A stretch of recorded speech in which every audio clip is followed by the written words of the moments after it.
महर्षि दयानंद सरस्वती के 50 अनमोल वचन जो आपको जीवन में आगे बढ़ने में मदद करेंगे। अज्ञानी होना गलत नहीं है, अज्ञानी बने रहना गलत है।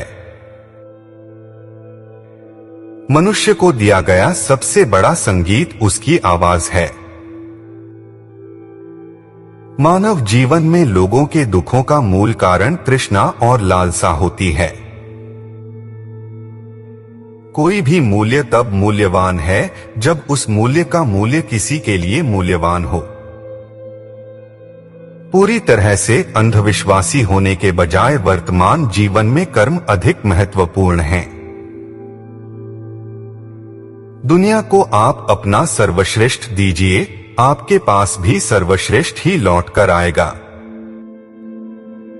आर्य समाज की स्थापना करने का मुख्य उद्देश्य संसार के लोगों का उपकार करना है।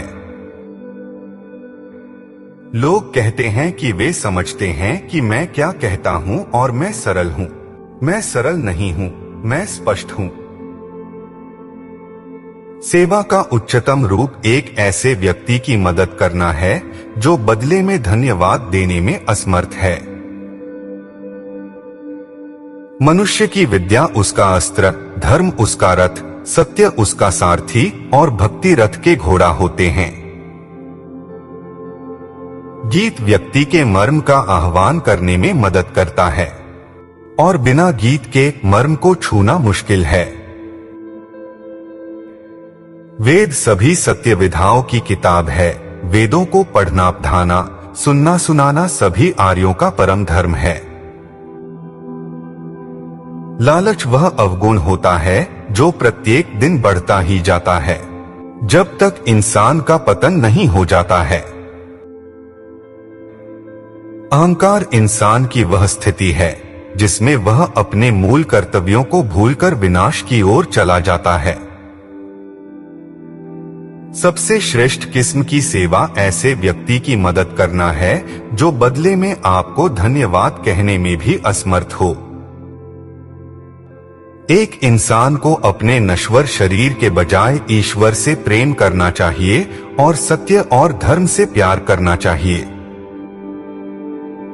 अगर आप पर हमेशा उंगली उठाई जाती रहे तो आप भावनात्मक रूप से अधिक समय तक खड़े नहीं हो सकते।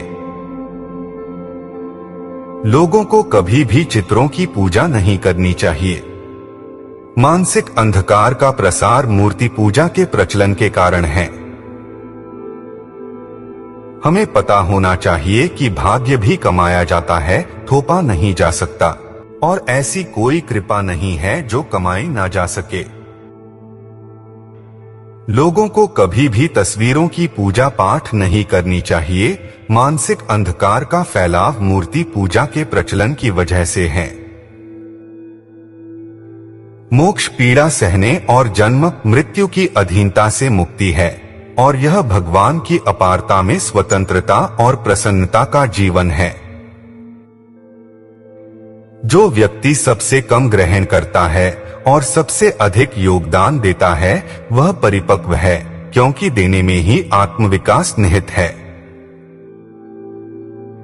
उपकार बुराइयों को दूर करता है, सदाचार की आदत को प्रारंभ करता है और समाज कल्याण और सभ्यता को संपादित करता है।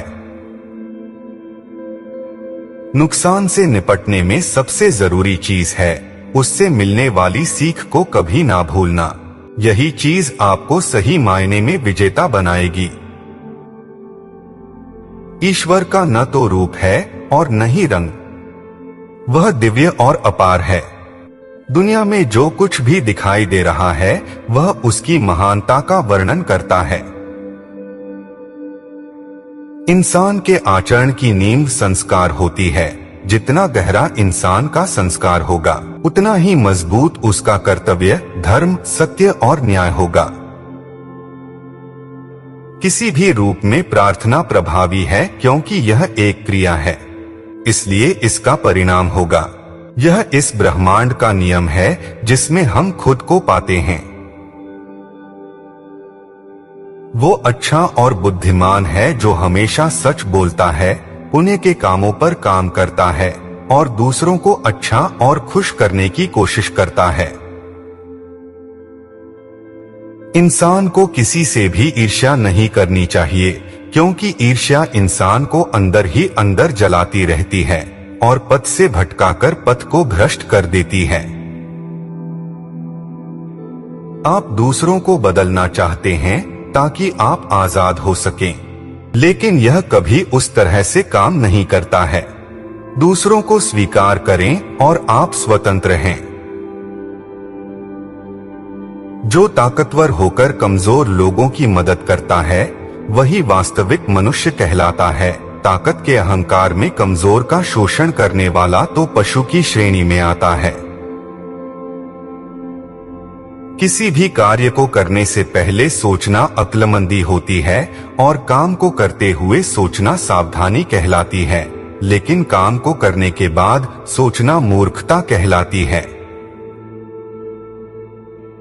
जब एक इंसान अपने क्रोध पर विजय हासिल कर लेता है, अपने काम को काबू में कर लेता है, यश की इच्छा को त्याग देता है, मोह माया से दूर चला जाता है, तब उसके अंदर अद्भुत शक्तियां आ जाती हैं। मुझे सत्य का पालन करना पसंद है, बल्कि मैंने औरों को उनके अपने भले के लिए सत्य से प्रेम करने और मिथ्या को त्यागने के लिए राजी करने को अपना कर्तव्य बना लिया है। जीवन में मृत्यु को टाला नहीं जा सकता, हर कोई ये जानता है, फिर भी अधिकतर लोग अंदर से इसे नहीं मानते। ये मेरे साथ नहीं होगा। इसी कारण से मृत्यु सबसे कठिन चुनौती है जिसका मनुष्य को सामना करना पड़ता है।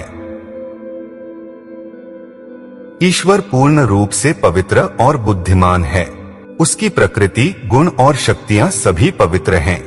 वह सर्वव्यापी, निराकार, अजन्मा, अपार, सर्वज्ञ, सर्वशक्तिशाली, दयालु और न्यायुक्त है। वह दुनिया का रचनाकार, रक्षक और संहारक है।